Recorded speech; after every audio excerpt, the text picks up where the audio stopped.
안녕하세요. 스타트 바둑입니다. 수상점 문제 쭉쭉 풀어보도록 해보겠습니다. 자, 자상기 문제는 언뜻 보면, 하나 잘못됐군요. 이렇게요. 언뜻 보면 흙이 백보다 훨씬 강해 보이거든요. 그래서 쉽게 잡을 것 같은데, 백은 역시 버티는 수가 있습니다. 자, 자상기 문제를 풀면 우하기 문제를 또 쉽게 풀 수가 있는데, 한마디로 유사한 문제다라고 말씀드릴 수 있는 거죠. 그러면 한번 보도록 할까요? 자, 흑 선수가 쉽게 공격하려고 했다간 이렇게 단수 치겠죠.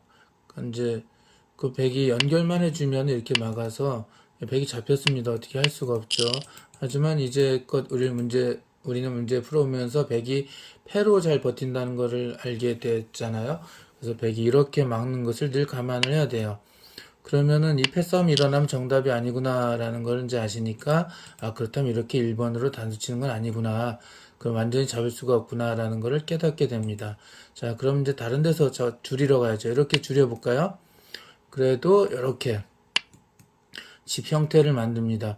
잡으러 가려면은 이런 식으로 두어야 되는데, 왜냐면 이제 호구니까요. 이렇게 두어야 되는데 먹여치고요. 딸 때 이렇게 들어가면 역시 패싸움이 되죠. 패가 또 났네. 그럼 답이 또 아닙니다. 그럼 여기 놓고 이렇게 놓을 때 패 안 나게 이 자리를 먼저 놓으면 안 될까라고 할 수가 있겠죠. 그러면 역시 백 선수가 먹여치지도 않습니다. 이제 이 자체로 비기다라고 할 수가 있습니다. 다른 데 둡니다. 이렇게 오는 것은 이때 먹여치면은 흑 선수가 따면 전부 다 잡히죠. 그렇다고 한 점을 따면은 요걸 잡기 때문에 흑이 피해가 크죠. 여기 쉽게 못 들어옵니다. 이렇게 들어오고 나서 만약 백이 연결할 때 이렇게 두면 잡을 수가 있는데, 이제 이렇게 두면 여기 백이 연결하기 전에 자기들 하나 희생합니다. 그럼 따겠죠? 단수니까. 이게 단수 걸렸었잖아요. 그 다음에 이렇게 놓으면 서로 들어갈 수 없는, 서로 한 집씩 있는 빅이 됩니다. 그러니까 이렇게 줄이고 놓을 때 패 못 나게 한다고, 패 안 나오게 한다고 이렇게 두는 것도 정답이 아닙니다. 그러면 도대체 어딜까요? 애초에 모든 근원이 어디에 여기에 두어도 여기, 또 여기 두어도 이 자리에 놓았기 때문에 패가 되든 빅이 되든 했던 거잖아요. 그러니까 여기가 급소고요. 바로 이 좌상기 문제랑 우하기 문제는 치중, 한자 뜻으로는 뭐 둘치 가운데 중이라 가운데 놓는 거지만 바둑에선 보통 한 집 나는 곳을, 집 나는 곳을 공격하는 것을 치중이라고 하죠. 치중이 답인 문제입니다. 이렇게 치중을 하면 돼요. 그럼 백 선수가 이건 언제든지 먹이칠 수 있으니까 이렇게 되어 있다고 보고요. 여기를 들어가면 땄을 때 이젠 패가 되진 않아요. 여기 단수에 걸렸잖아요. 연결하면 이렇게 막아서 끝나고 사실은 여기선 더 안 둬도 돼요. 다른 데 둬도 백 선수가 단수 치면 뒤에서 단수 치고 딸 때 다시 따면 여길 못 넣죠. 넣으면 따니까. 그래서 집이 있는 쪽과 집이 없는 쪽이 싸우는 유가무가가 되어 있는 겁니다. 그럼 치중했을 때 그럼 나 이렇게 집을 만들 거야. 이쪽을 못 넘어가게 할 거야. 그러면은 옥집 만드는 방법 우리 많이 익히 공부해서 잘 알고 있죠. 이렇게 나가면 됩니다. 백이 막을 때 끊고요. 따면 이렇게 먹여쳐서 가짜 집을 만들면 백이 여기 못 들어오죠. 결국 흑이 수상전에서 이길 수가 있게 됩니다. 그래서 이렇게 치중 한 방으로 상대방을 제압하는 문제였습니다. 그 우하기도 역시 치중 문제라고 했으니까 근데 여기서 이제 집 나는 곳을 잘 찾아야 되는데요. 집의 형태를 갖추고 있는 곳은 바로 어딜까요? 보셨습니까? 흙은 길이 3개고 백이 오히려 단단해 보여서 좌상기는 흙이 튼튼해 보였는데 우하기는 백이 더 강해 보이죠. 이런 식으로 들어가는 것은 이렇게 한 집 형태 갖춰주죠. 단수 치면 단수쳐서 패싸움이 됩니다. 이거 놓고 따고 하는 패싸움이 되죠. 그렇다면 바로 그 자리가 급소다라는 걸 알게 되고요. 이러면은 이제 술술 풀리는 겁니다. 근데 여기서 백이 저항을 많이 하기 때문에 우리가 이제 그때 조심을 해야 되겠죠. 일단 이렇게 백이 잡으러 가는 건 안 됩니다. 양단수거든요. 자, 그래서 백은 연결하는 게 최선이겠죠. 그러면 이렇게 넘어가서 역시 여길 못 두게 되어 있죠. 이렇게 단수 쳐도 연결하면 되고요. 이렇게 단수 쳐도 따면 되기 때문에 자, 그 다음에 이제 백이 들어오면 흑은 이렇게 연결하고요. 백이 여기 못 들어오죠. 따니까 연결할 때 이렇게 단수 치면은 역시 흙이 승리할 수 있었습니다. 아주 간단히 풀렸네요. 여기 놓으니까. 예. 그래서 예, 좌상기랑 우하기 문제는 치중으로 상대를 제압하는 문제였습니다. 자, 그러면 두 문제를 더 풀어볼 텐데요. 이거는 조금 재밌는 문제예요.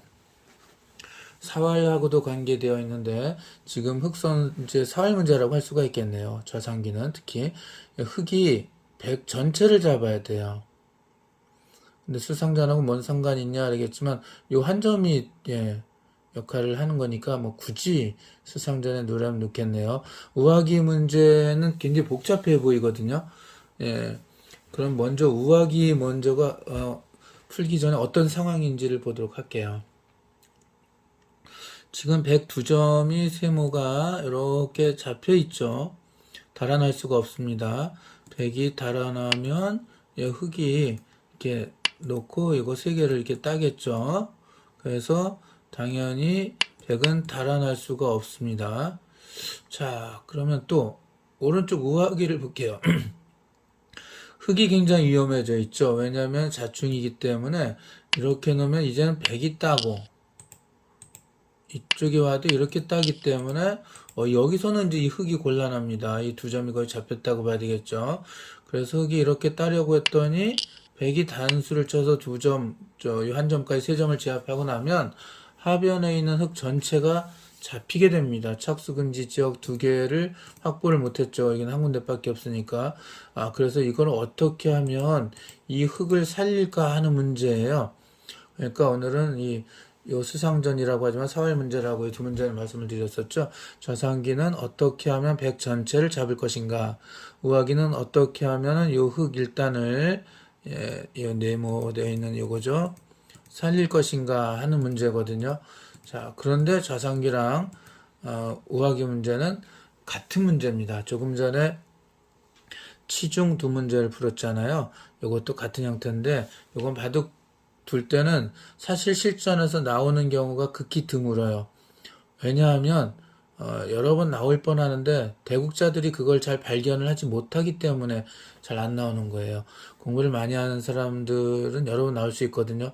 저도 실전에서 제가 이제 수만 판 두었다고 생각이 되는데 실전에서 이게 나온 경우는 한 10여 차례 정도 꼽을 정도니까 저도 실력이 많이 약하기 때문에 잘 못 찾았다고 생각이 됩니다.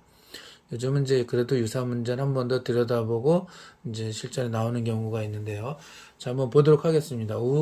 좌상기 문제를 먼저 푸는 이유는 할 수 없이 잡으려고 잡는 게 아니라 할 수 없이 하다 보니까 자연스럽게 잡게 되는 경우가 있거든요. 그리고 감탄을 하게 되고요. 우하기는 자기가 생각을 해서 의도적으로 머릿속에 그려 넣어야지만 답을 찾아낼 수 있기 때문에 좌상기 먼저 보고 그 모양을 잘 기억했다가 우하기를 한번 풀어보도록 하겠습니다.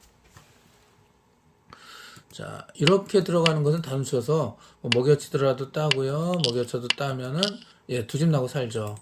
그래서 이건 아니겠네. 집 나는 것을 공격한다고 해도 이렇게 놓으면 두 군데, 요 한 점도 잡혔고 요 한 점도 잡혔으니까 100은 살았죠.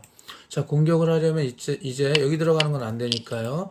이렇게 단수 칠 수밖에 없죠. 연결합니다.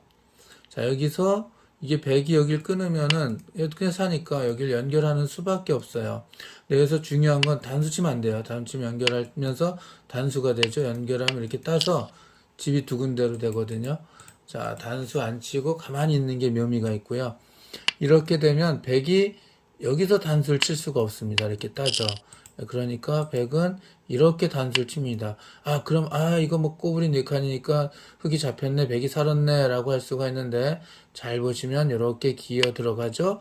그럼 100이 야 너 바보 아니야? 라고 4개 딸 때 뒤에 끊어서 5점을 잡을 수가 있습니다. 이렇게 해서 좌우에 끊어서 상대방을 잡는 수법, 전에 한번 바둑 수상전이나 아무튼 용어 설명 비슷하게 할 때 후절수라고 하는 것을 공부한 적이 있어요.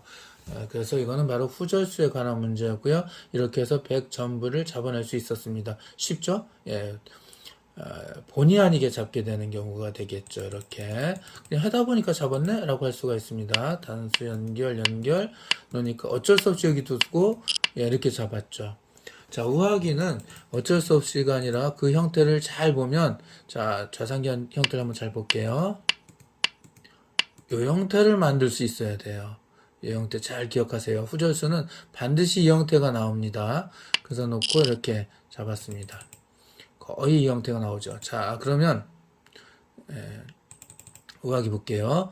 그 형태를 만들 수 있는 것이 있죠. 바로 이 두 점이 잡힌 것 같지만 이렇게 여길 들어가면 잡히니까 이렇게 따더라도 백이 단수치면 끝이죠. 자, 여기를 아까 그 형태, 이 형태로 만들어지면 이제 답이 되는 겁니다. 백선수가 여기 오면 이렇게 따버려서 잡히고 여기도 자충이니까 못 두잖아요. 백은 이쪽부터 들어올 수밖에 없어요.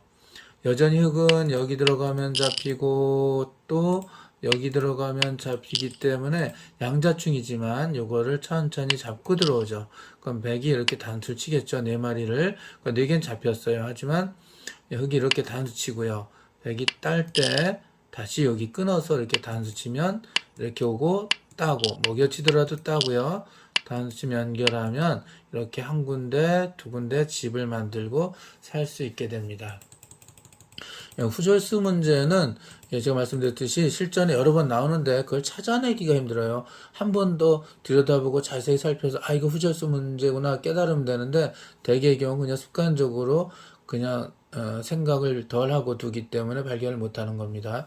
자, 오늘은 이렇게 치중과 후절수를 이용해서 상대도를 잡는 수상전 수법을 공부해 봤습니다. 그럼 또 다음에 뵙도록 할게요. 감사합니다.